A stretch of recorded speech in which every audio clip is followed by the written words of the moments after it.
कार्तिक मास में कृष्ण पक्ष की अष्टमी तिथि को होली का व्रत किया जाता है। ये व्रत माताएं अपनी संतान की खुशहाली के लिए, लंबी उम्र और अच्छे स्वास्थ्य के लिए करती हैं। तो आइए होली माता की कथा हम कहते हैं।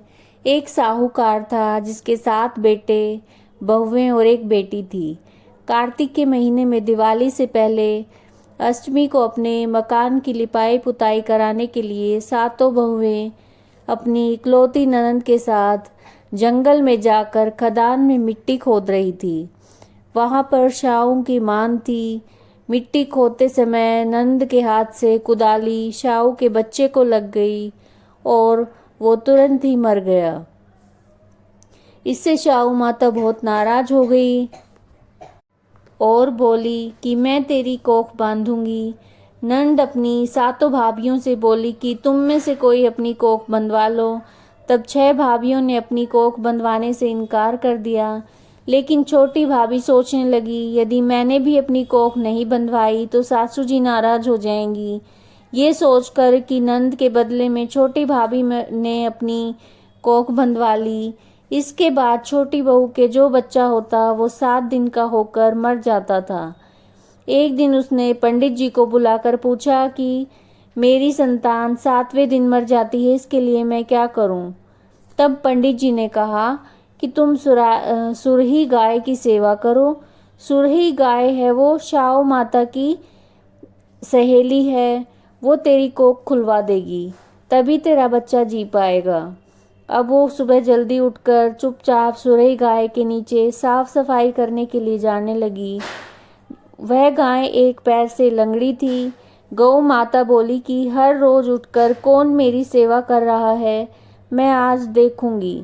गौ माता खूब सवेरे उठी तो क्या देखती है कि साहूकार के बेटे की बहू उसके नीचे साफ सफाई कर रही है।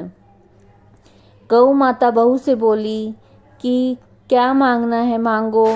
साहूकार की बहू बोली कि शाऊ माता तुम्हारी सहेली है और उसने मेरी कोख बांध रखी है, मेरी कोख खुलवा दो। गौ माता ने कहा अच्छा। गौ माता साहूकार की बहू को अपनी सहेली के पास लेकर चली और रास्ते में बहुत तेज धूप थी। वे दोनों एक पेड़ के नीचे बैठ गई। थोड़ी देर में ही एक सांप आया। उसी पेड़ पर गरुड़ पंखनी के बच्चे को डसने लगा। साहूकार की बहू ने सांप ढाल के नीचे दबा दिया और बच्चे को बचा लिया। थोड़ी देर में गरुड़ पंखनी आई तो वहां खून देखकर साहूकार की बहू को चोंच मारने लगी। साहूकार की बहू ने कहा मैंने तेरे बच्चे को नहीं मारा, बल्कि सांप तेरे बच्चे को मारने आया था। मैंने उससे तेरे बच्चे की रक्षा की है। यह सुनकर गरुड़ पंखनी बोली कि मांग, तू क्या मांगती है?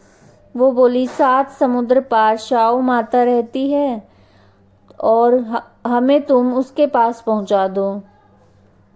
गरुड़ पंखनी ने दोनों को अपनी पीठ पर बिठाकर शाऊ माता के पास पहुंचा दिया। शाऊ माता उनको देखकर बोली कि आ बहन, बहुत दिनों के बाद आई। बातें करते समय शाऊ माता ने बीच में कहा बहन, मेरे सिर में जुएं पड़ गई हैं। सुरई के कहने पर साहूकार की बहू ने उसके सिर की सारी जुएं निकाल दी। इस पर शाऊ माता ने प्रसन्न होकर कहा तूने मेरे सिर में बहुत सलाई कर दी फेरी है, इसलिए तेरे 7 बेटे और 7 बहू होंगी। वो बोली मेरे तो एक भी बेटा नहीं है, 7 बेटे कहाँ से होंगे? शाऊ माता बोली वचन दिया है, वचन से फिरूं तो धोबी का कुंड पर कंकड़ी हूँ। साहूकार की बहू बोली कि मेरी कोख तो तुम्हारे पास बंद पड़ी है। ये सुनकर शाऊ माता बोली कि तूने तो मुझे ठग लिया। मैं तेरी कोख खोलती तो नहीं थी, लेकिन अब खोलनी पड़ेगी। तेरे घर पर तुझे 7 बेटे बहुएं मिलेंगी। तू जाकर 7 उद्यापन करियो, 7 होई बनाकर 7 कढ़ाई करियो। वो लौट कर घर आई तो वहां देखा कि 7 बेटे 7 बहू बैठी हैं। उसने 7 होई बनाई, 7 उद्यापन किए, 7 कढ़ाई करी। शाम के समय जेठानियां आपस में कहने लगी कि जल्दी जल्दी से धोक पूजा कर लो। कहीं छोटी बच्चों को याद करके रोने लगे। थोड़ी देर में उन्होंने अपने बच्चों से कहा कि अपनी चाची के घर जाकर देख कर आओ कि आज वो अभी तक रोई क्यों नहीं है। बच्चों ने आकर कहा, चाची तो होई बना रही है, उद्यापन हो रहा है। ये सुनते ही जेठानियाँ दौड़ी दौड़ी वहाँ पर आई और आकर कहने लगी कि तूने कोख कैसे खुलवाई। उसने कहा, तुमने तो कोख बनवाई नहीं थी। सो मैंने बंधवा ली थी, परंतु जब शाहू माता ने दया करके मेरी कोख को खोल दिया है। हे शाहू माता, जैसा साहूकार के बेटे की बहू की कोख खोली, वैसे ही हमारी सब परिवार की बहुओं की कोख खोलती जाना। कहते सुनते हुंकारे भरते की। इसके बाद विनायक जी की कहानी भी सुननी चाहिए। तो आइए विनायक जी की कहानी भी कह लेते हैं। एक बार विनायक जी महाराज एक चुटकी में चावल और एक में दूध लिए घूम रहे थे। कह रहे थे, कोई मेरी खीर बना दो। बुढ़िया माई बोली, मैं खीर बना दूं? वो कटोरा लेकर आई। विनायक जी बोले, बुढ़िया माई कटोरा क्यों लाई है, भगोना लाकर चढ़ा दो। बुढ़िया माई बोली कि इतने बड़े भगोने का क्या करेगा, कटोरा ही बहुत है। विनायक जी ने कहा कि तू चढ़ा कर तो देख। बुढ़िया माई ने भगोना चढ़ा दिया और चढ़ाते ही वो दूध से भर गया। फिर विनायक जी ने कहा, मैं बाहर जाकर आता हूँ, तू खीर बनाकर रख दियो। खीर बनकर तैयार हो गई। विनायक जी महाराज नहीं आए। बुढ़िया माई का मन ललचा गया खीर को देखकर, तो वह दरवाजा बंद करके खीर को खाने लगी। बोली कि हे विनायक महाराज, भोग लगाओ, और खीर खाने लगी।